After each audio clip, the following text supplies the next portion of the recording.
I'm joined now by the U.S. Senator from Georgia, Jon Ossoff. Thank you so much for taking the time. Thank you so much for having me.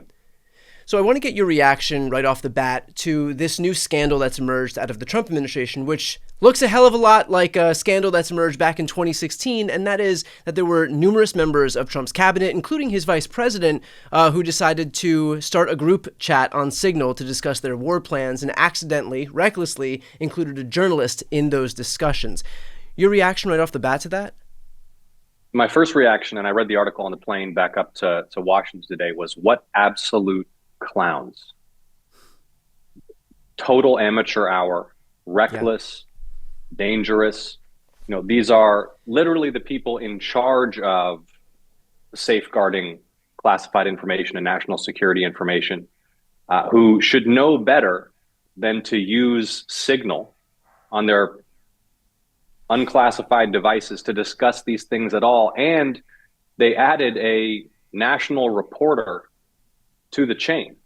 Really, really reckless. And this is what happens when you have basically Fox News personalities cosplaying as government officials. I know that we're in a post-hypocrisy world right now, but can you give your response to the fact that all of these people, Marco Rubio, Pete Hegseth, even Tulsi Gabbard as recently as a week ago, have come out and condemned the recklessness of an administration that engages in national security breaches, only for them to do the exact same thing right now. And despite their past claims of insisting that this kind of stuff would warrant jail time, would warrant resignations at a bare minimum, now there's nothing but crickets on the right.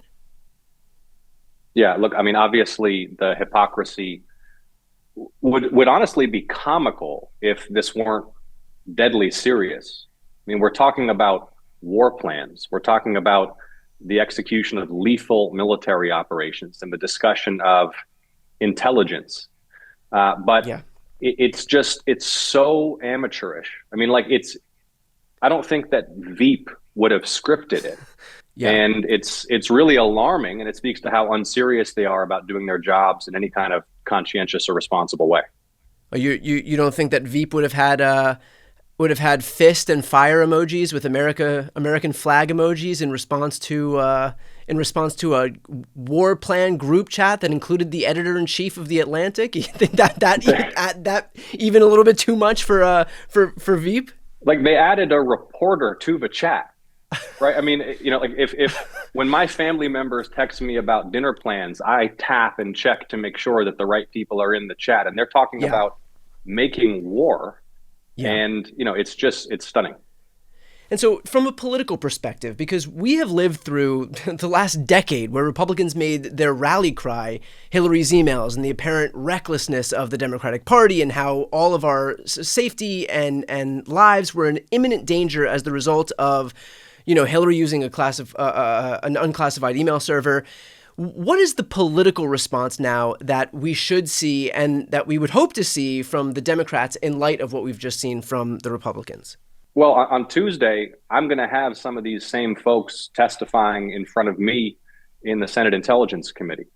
And you can rest assured that I'm going to be asking them tough questions about it, not just because they're hypocrites, but because this is dangerous.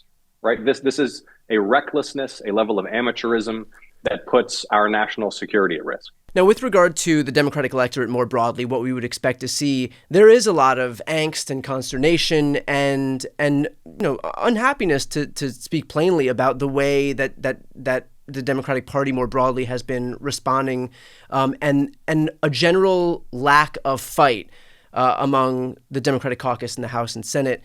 You, however, just went out and did what a lot of the Democratic base has been begging their elected officials to do, and that is to start holding rallies and speaking out and meeting people exactly where they are. And so can you give a sense of what your most recent rally this past weekend was like in the state of Georgia, where it's especially important now because you are the only Democratic senator who is running as an incumbent in a state that Donald Trump won? It was a big event on Saturday in Atlanta, and thousands came. We did not even promote it that intensely, which just shows you the level of energy that there is out there and the level of desperation that there is to see this kind of fight. And that was a big part of what I wanted to achieve here, was to provide people with an outlet to be together, to speak out together and to hear from me and Senator Warnock and to reassure them that we understand the gravity of the situation. I mean, this is a dire national scenario that we face, and we are spiraling rapidly toward lawlessness. We have a president who I believe wants to entrench one party rule. He wants to rule the country like a strong man. In just his first couple of months, you've all seen what he's done. He's purged all the independent watchdogs from the federal government. He's put not just partisan loyalists, but personal loyalists in the highest and most powerful offices in the land. He has publicly urged those loyalists to go after his opponents. He's using fear and intimidation to try to chill dissent and crush the opposition. It's open season for corruption. He's going after the press. He's going after law firms who have opposed him in court. I mean, we have never in our history had a president who so aggressively tried to use the power of government to crush the opposition. And it requires us to be very, very clear-eyed and plain-spoken about the risk to our republic.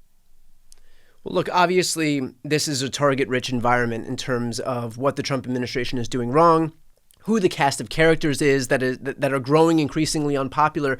But I'm curious, while you were speaking at this rally, what part or what person you spoke about was the most potent in terms of kind of engendering some type of a response or reaction from folks in the audience. I am curious because this is a good test case in terms of really to gauge where people are at and what is upsetting them most about what they're seeing happen right now. Here's the argument that I thought really resonated because it is true. First of all, this administration with a cabinet that's worth like $60 billion, not even including Mr. Musk. You know, what I said at the rally is these are literally the elites that they claim to hate. Yeah. Right? This is an administration of ultra wealthy people who don't care at all about the day-to-day lives of American families.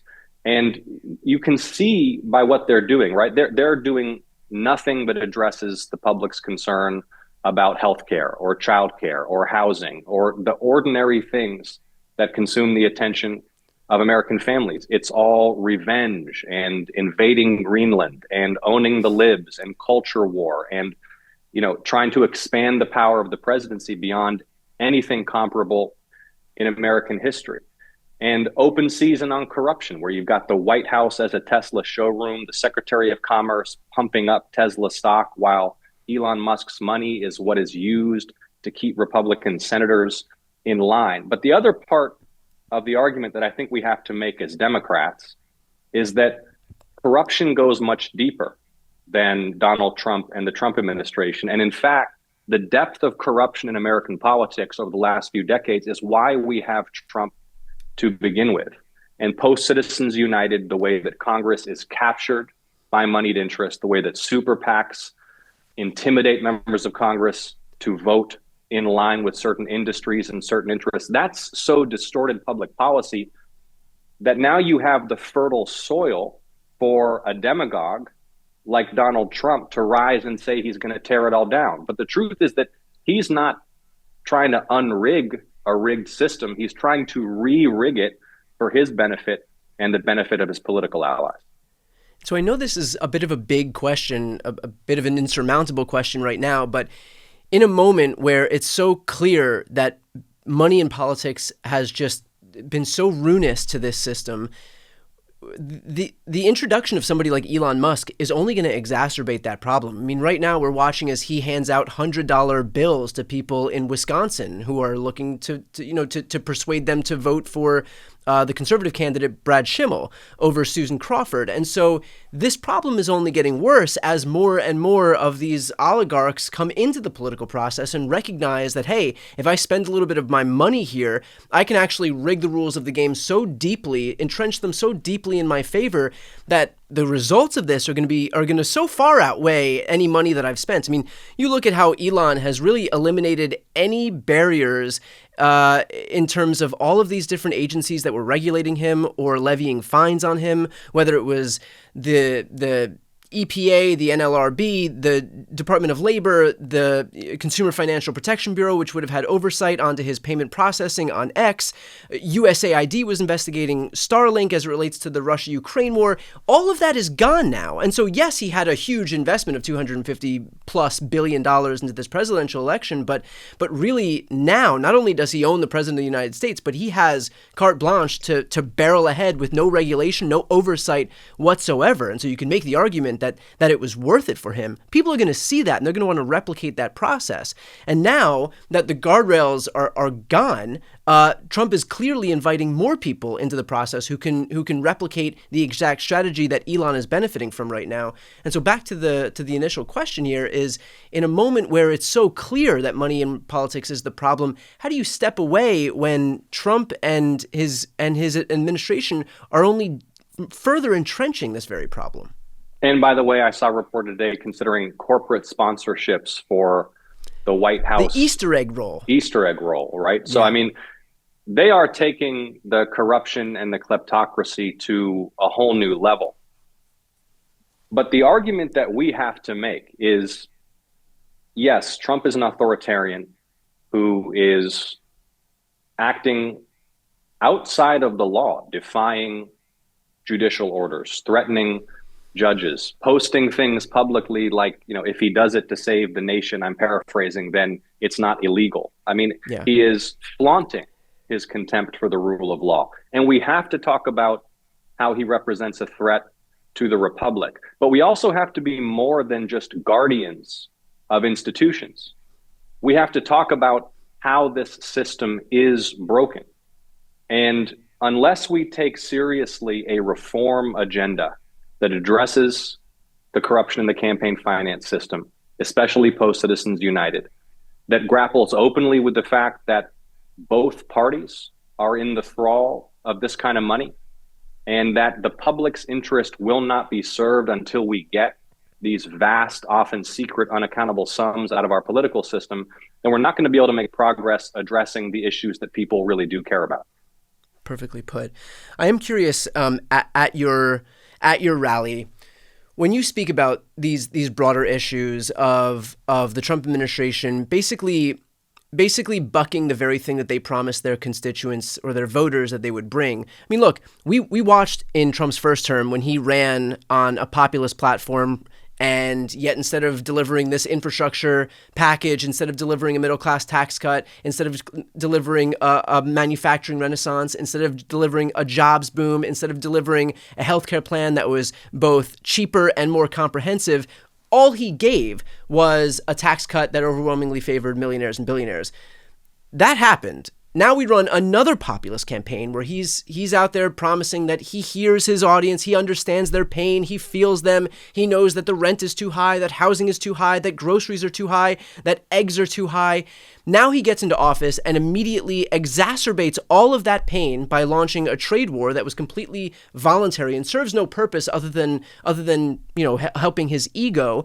So he ramps up those problems while at the same time putting programs that are life-saving programs like Medicaid, like food stamps, endangering Social Security Administration, putting all of those on the chopping block. And so is it finally resonating with folks that despite the populist rhetoric, despite this populist shtick that he puts forward, that in actuality, what he's looking to deliver once he actually gets what he needs from their voters, from his voters, which are their actual votes, that he's actually not looking to help them whatsoever?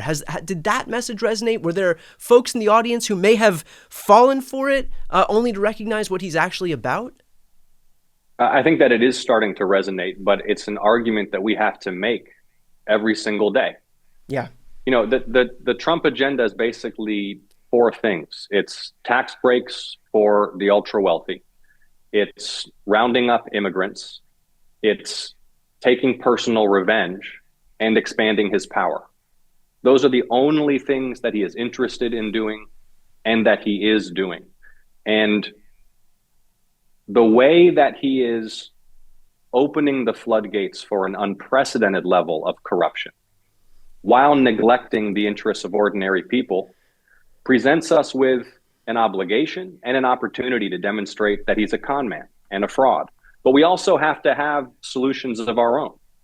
And we have to be able to speak openly about how corrupt the underlying political system is, because people get it. This is why, people saw Trump running and he talked about how the system's rigged, and it resonated because the system is rigged. Right. The difference being that while he pointed it out, while he exploited that reality, when he gets into office, he has no intention of actually fixing it. But to your exact point, just further rigging the rules only in his own favor. Finally, Senator, let's finish off with this. I think what's especially interesting and prescient, really, is the fact that you ran an investigative journalism company that investigated war crimes and corruption around the world. And so, given your background, how do you perceive the moment that we're in, where, you are in a position of power to be able to see an unprecedented level of corruption right here in the United States, in a government that fashions itself some beacon of freedom and democracy around the world, largely just falling into the same trap that we've seen from other countries that have descended into illiberal democracies around the world? Look, the experience that I draw on from those investigations of corruption and war crimes, often in very difficult places, is how swiftly basic liberties and the openness and freedom of a society can disintegrate. Like we investigated corruption and war crimes in places where whistleblowers and witnesses would only meet in secret, where people feared investigation and prosecution for dissent or protest. And increasingly, that is what the United States under Donald Trump's rule feels like to me. And, the rapid erosion of civil liberties and civil rights, the message from the government basically being, you will pay tribute, you will cease criticism, or we will come after you. These are things that you see in authoritarian societies. And the way that fear and intimidation are used to crush opposition, to deter legal challenges, we've really never seen anything like this, certainly in modern American history. I think that it's a more acute crisis than McCarthyism was. And that is the most distressing aspect of what's happening in America today. And do you have faith, based on your background, based on what you've reported and what you've seen around the world in your previous work, that the United States will be able to come out the other side of this?